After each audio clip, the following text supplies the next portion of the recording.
Praise the lord. దేవుని ఘనమైన నామమునకు మహిమ కలుగును గాక. ప్రభు పేరట మీ అందరికీ హృదయపూర్వక వందనాలు. ఈ ఉదయకాలము దేవుని వాక్యాన్ని విందాం. యోహాను సువార్త 10వ అధ్యాయము 11వ వచనము. నేను గొర్రెలకు మంచి కాపరిని, మంచి కాపరి గొర్రెల కొరకు తన ప్రాణము పెట్టును.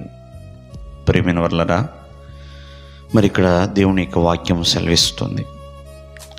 ఆయన మంచి కాపరి అండి.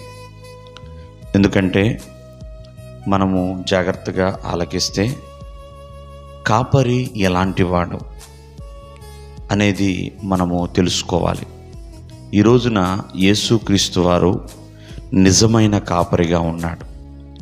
ప్రధాన కాపరిగా ఆయన ఉన్నాడు. గొప్ప కాపరిగా ఉన్నాడు. ప్రియమైన వర్లరా, అన్నిటికంటే ప్రాముఖ్యముగా తన మంద కొరకు ప్రాణం పెట్టిన కాపరిగా ఉన్నాడండి.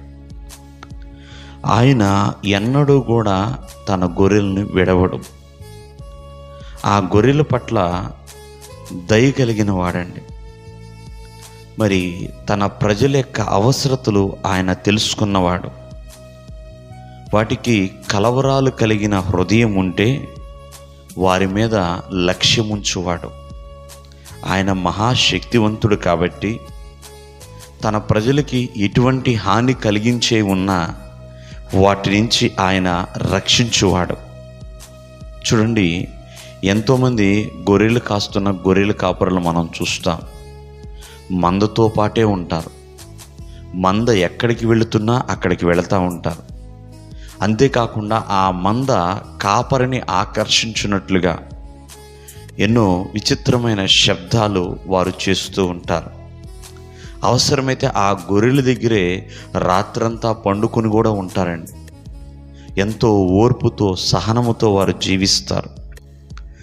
ఎవరైనా వాటి యొక్క మందల జోలికి వేటాడే జంతువులు వస్తే వాటిని తరిమి కొడతారు. ప్రియమైన వాళ్ళ కావున వారు కలిగి ఉన్న జ్ఞానము కావచ్చు, వారు కలిగి ఉన్న ప్రేమ, వారు కలిగి ఉన్న వాటి పట్ల కార్యములు, ఇవన్నీ కూడా గొర్రెల యొక్క క్షేమము కొరకే, తన యొక్క మందల యొక్క క్షేమము కొరకే. ప్రియమైన వాళ్ళరా, అలాగే యేసుక్రీస్తు వారు కూడా ఒక మంచి కాపరిగా ఉన్నాడు. తన సంఘము, తన ప్రజల యొక్క క్షేమము కొరకు ఆయన ఎంతకైనా వెళ్ళగలుగుతాడండి. ఎటువంటి ప్రతి చర్య అయినా ఆయన చేయగలుగుతాడు. తన స్వరాన్ని అవి వినేలా చేస్తాడండి. ప్రియమైన వాళ్ళారా, ఎందుకంటే ఇక్కడ పై వచనాలు రాస్తూ ఉంటాడు. ఎందుకంటే తన గొర్రెలు తన స్వరాన్ని వింటాయి. ప్రియమైన వాళ్ళారా, కావున ఈ ఉదయకాలం ముందు నిజమైన కాపరి నజరేయుడైన యేసుక్రీస్తు వారు, ఆ కాపరి స్వరాన్ని వినాలి, ఆ కాపరిని వెంబడించాలి. అప్పుడే చక్కగా సురక్షితముగా, సంరక్షణముగా, నెమ్మదిగా మనము ఉండగలుగుతాము. దేవుడు మిమ్మల్ని దీవించును గాక. ఆమేన్.